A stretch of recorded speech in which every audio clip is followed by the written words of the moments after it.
आपने मजदूरों के शोषण की कई कहानियां अपने देश में सुनी होगी। क्या ये शोषण की कहानियां केवल हिंदुस्तान तक सीमित है? बिल्कुल नहीं। अब मैं आपको जो आंकड़े बताने वाला हूं उससे आप सोचने पर मजबूर हो जाएंगे कि हमारे हिंदुस्तान के लोगों का शोषण विदेशों में किस कदर हो रहा है, जिस पर किसी सरकार का कोई भी ध्यान नहीं है। सरकार ने हाल ही में राज्यसभा में आंकड़े दिए हैं। बीते 5 सालों में हिंदुस्तान के वो भारतीय मजदूर जो बाहर जाकर मजदूरी कर रहे थे, उनकी मरने की जो संख्या है वो काफी हुई है। शिकायतों की जो संख्या है वो काफी बड़ी है। बीते 5 सालों में 37,740 भारतीय श्रमिकों की जान चली गई विदेशों में काम करते हुए। ये आंकड़े बड़ी संख्या में खाड़ी के देशों से भी आए हैं। अब सवाल उठता है कि सरकार की इस पे क्या कार्रवाई है? तो सरकार की इस पे कोई भी ठोस कार्रवाई नहीं है। हम कहने को विश्व गुरु हैं, हम कहने को विदेशों का नेतृत्व करते हैं, हम कहने को विदेशों का फोर तक रुकवा देते हैं, लेकिन हम अपने देश के लोगों की जान को नहीं बचा सकते।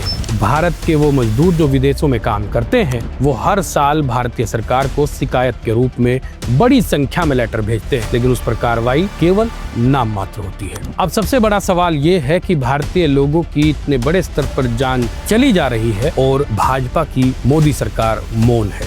अगर अपने ही देश में लोगों को सही संसाधन मिलते, अगर अपने ही देश में लोगों को रोजगार मिलता, अगर अपने ही देश में सरकार सही व्यवस्था करती, तो शायद बहुत सारे लोगों की जान ना जाती। सवाल वाजिब है, आप भी पूछिए, इस वीडियो को शेयर करिए, उन लोगों तक पहुंचाइए जो सत्ता में बैठे हैं। उनकी जिम्मेदारी है कि ग्लोबल स्तर पे या नेशनल स्तर पे अपने लोगों की सुरक्षा करना, क्योंकि हम जिन लोगों को चुनते हैं उनकी ये जिम्मेदारी बनती है कि चाहे हिंदुस्तान का व्यक्ति कहीं भी हो, किसी भी देश में हो, किसी भी राज्य में हो, उसकी रक्षा करना सरकार की पूरी जिम्मेदारी है।